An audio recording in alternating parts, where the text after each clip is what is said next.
Good day, lads. So I learned of a new challenge by watching one of my subscriptions, Gary's Diecast Collection, and he introduced me to a YouTuber, Trevour Samuda, and so I've subscribed to him as well. And today, this challenge, I guess, is about British motor cars. So let's take a look here. I've got 10 of them, and we'll go in alphabetical order. I'm sure many of you have this one. It's an Austin Mini, or it could have been a BMC Mini, or a Innocenti, depending on what country it was made in. And I like this one. It's from the Italian Job movie, and we're talking the real Italian Job, the classic one with Michael Caine and Benny Hill. That's a great movie, by the way. It's a little slow in the middle, but the end car chase is just crazy. They're driving through sewer systems and all that stuff, like small sewer systems, not like the new one with Mark Wahlberg. Anyways, this is a nice model, of course. Got a nice little white interior, and then all the little painted details are there. I only wish that Greenlight would make the classic Monte Carlo racers. The Mini Coopers won the Monte Carlo Rally in the mid-60s 4 years in a row. Technically, it was disqualified 1 year because they had the wrong light bulb filaments. But come on, it's the 60s. How much of a difference could a light bulb filament make in the 60s? Anyways, that one's always going to be in my collection, at least until a rally version comes out. Okay, this next one is by Kyosho. This is a Austin Healey 100/6. This car was out in the mid-50s, and it's one of the quintessential British roadsters, I think. You know, the Sunbeams were great cars, the MGBs, MGAs, all that stuff. It's a shame that Kyosho didn't really make any more. I don't know what the deal is with Kyosho. They seem to have stopped really caring about 164. I haven't seen a new casting from them in a while. Although someone did mention that they might be coming out with a Griffith, a TVR Griffith. But is that 164 scale they're going to do? I don't know. Alright. This next one is an Aston an Aston Martin. And this is a different scale. It's one of these Kyosho James Bond cars. So this is the Vantage from, I think, You Only Live Once? Boy, I forget. But it's from the 007 collection from Kyosho, so it's 172 scale if I recall. But oddly, it has as good, if not better, details than the Kyosho 164 scale models. So that's a bit of a weird anomaly from Kyosho. Alright, this next one is by Yao Modellini, although it might also be listed as a, let's see what, I'm reading the bottom of this thing, La Festa. It doesn't say it on the bottom, but this is a Bentley 6.5 liter from 1929. So we're talking obviously the early days of sports motoring, sports racing. So La Festa. So that's 164. We're going to switch scales again. I don't know if I've ever shown this one, and I'm going to have to back up and show you guys this in better detail. This is the Le Mans winner from 1990. It's a Jaguar XJR12, and this is made by a company called Spark Model, and this is a resin model. This is 187 scale, and its details are better than most 164 scales. Only a resin 164 scale can touch this. But look at this thing. I mean, it has photo etched wing struts there. The wings themselves, the horizontal, the whole wing is photo etched metal. Look how thin it is. It's thinner than a dental pick. It has I don't know if those are plastic taillights. I think they are. You can see some light reflecting in the depth of that red plastic. Look at those little exhaust tips or whatever bending down there. Let's see if this air passage is actually... Yeah, you can see the tire right there. So that's a real air passage. Yeah, there's a... pretty crazy. I think it's running decals. You can see a decal on the big NACA duct on the lower part. Look at these mesh wheels. These mesh wheels are better than most 164 scale. They are better than every 164 scale mesh wheel I've ever seen.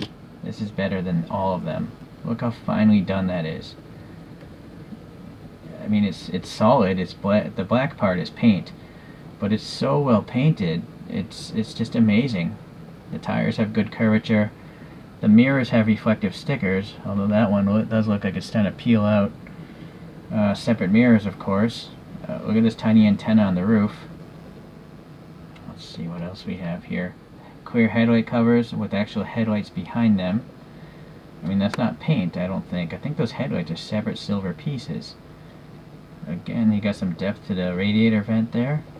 The interior is black plastic. It's got a photo-etched metal wiper blade.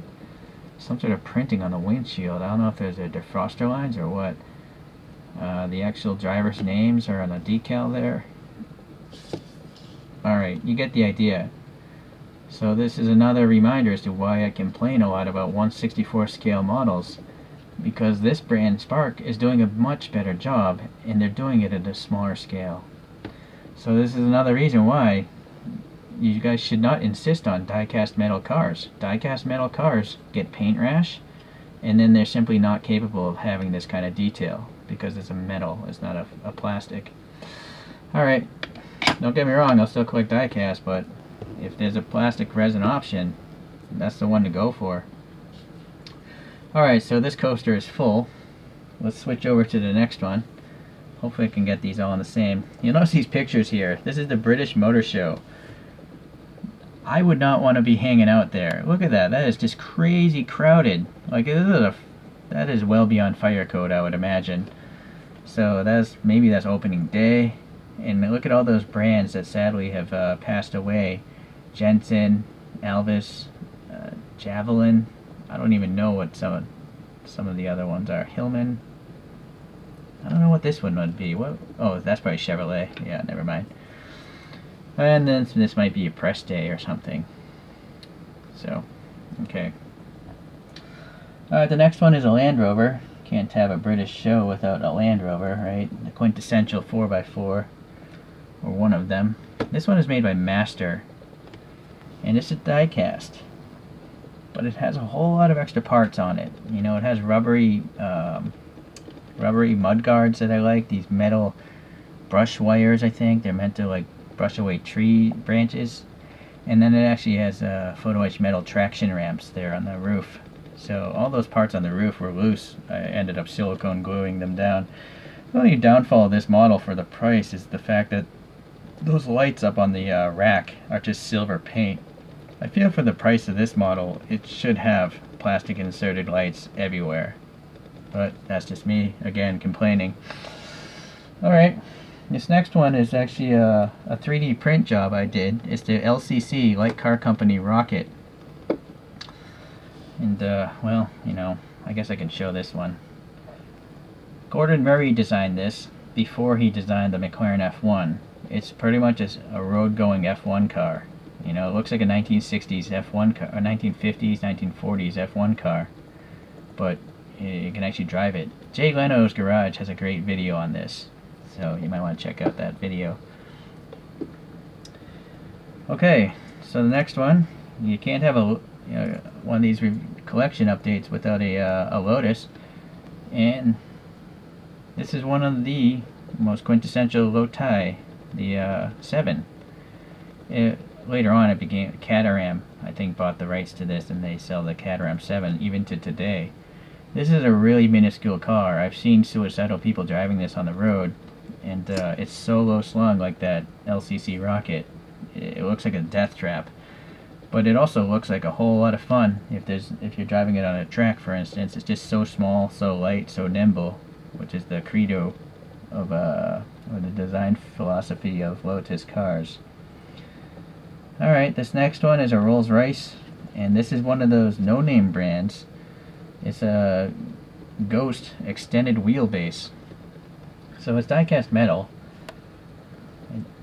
And then look at this nice interior. White and black dashboard. That center has like a electronics knob or a shifter, and it's got a brown dashboard. Hopefully you can see. Maybe I have to back out a little bit. Yeah, look at that interior. You get the instrument cluster going, some silver on the back for some speakers, and then exterior it's got additional pieces for the door handles. They're not casted in. Sadly, this wheel is messed up. It's pushed too far back. but the center of the wheel actually has the Rolls-Royce logo, and it's surrounded by a pink circle to match the body. Plastic headlights and taillights. So it's one of these, no-name brands, so they're avoiding legal pursuit by the BMW group. Inserted reflective mirror stickers, a rear view mirror as well, and then, a three-dimensional Spirit of Ecstasy lady here. So really nice model. Very, very cool. They have different colorways if pink isn't your thing. I just like to mix it up and get some crazy colors in my collection. Alright, so the next one is a TVR. TVR Tuscan S. I just did a review on the Sagaris. And this one's by Kyosho as well. It's got this wacky orange paint scheme going on. I guess this was around between 1990 and 1999, although it's written as 66. My labeling is horrible. Okay, so another good model for a Kyosho blister pack. Focus. Sorry. Alright, so the very last one is a Tyrrell. It's a Tyrrell P34/2. So this is the six-wheeler that competed in the 1977 championship. It didn't do very well, but I still love the fact that it's got 4 front tires. They were trying to cheat aerodynamics. You can see that there's no tall tire here, so aerodynamically it made a lot of sense. But I guess it just couldn't compete. I guess it wasn't a really successful race car, but very unique part of F1 history, in my opinion. Okay, so let's see if I can back out here and let these guys rotate here. Let's try to get a little top view action. So it's really unfortunate that somewhere along the way the British car industry fell into peril and never really came back, other than Formula One racing.